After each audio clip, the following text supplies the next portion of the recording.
Well, I remember Katie Smith in the Lynx uniform always tugging on her shorts. Yeah. And look at you now with 19 more of the best players to play the game. No, this is a blast. It's a huge honor. It's exciting to be recognized and just appreciated for kind of the way you played the game and what you did on the floor, because it was so much fun for me. Put a lot of work into it, but it is sometimes you're just like, man, that's pretty cool. So it is a lot of fun and to be around with these ladies. And you've been staying involved in coaching and broadcasting, and so what do you make of the opportunities that you've had since transitioning from a pro to?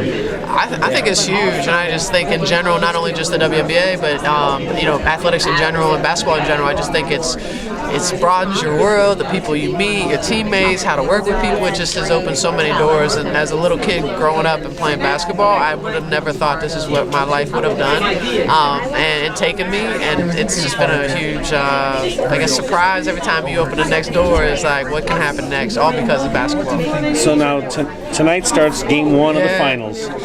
You played in Minnesota. You played for Cheryl Reeve in Detroit.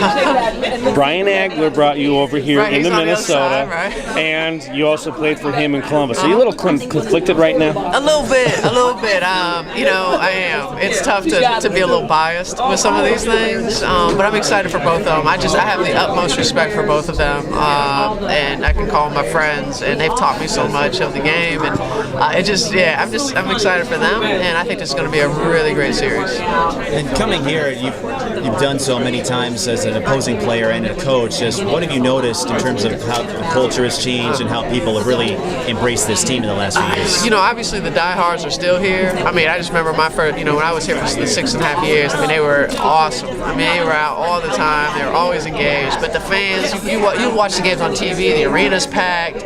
They are into it. And then on top of that, just the talent on the floor, the way they play. You can see Cheryl Reeve's stamp on that, just the toughness that the execution on both ends, the demanding of holding them accountable for what they're doing, even the Olympians. So that's why they are who they are, and that's why they're here again.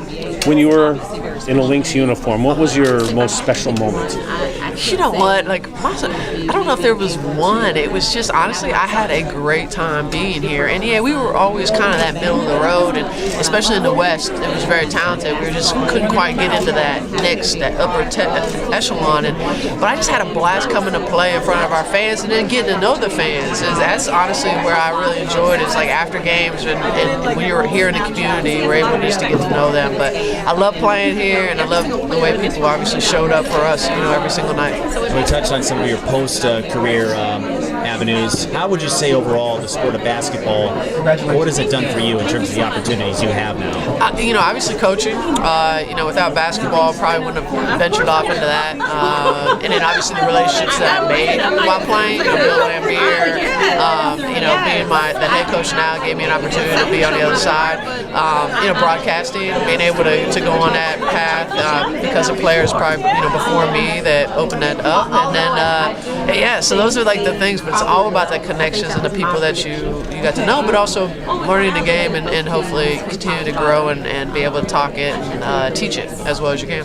How has the game changed since you started compared to where it is today? I just think just bigger. I tell you what, the athletes are. You got guards that are 6'2". You have 6'5" shooting 3 balls as well as any guard. So I just think the versatility and the size of the players has really changed. And then it's just from top to bottom, each team, you have so much talent on the rosters because there's so limited of spots that good players are not able to make it into the WNBA. So I just think the talent pool is so deep, and then obviously the versatility and the athleticism that they bring. All right. Thanks.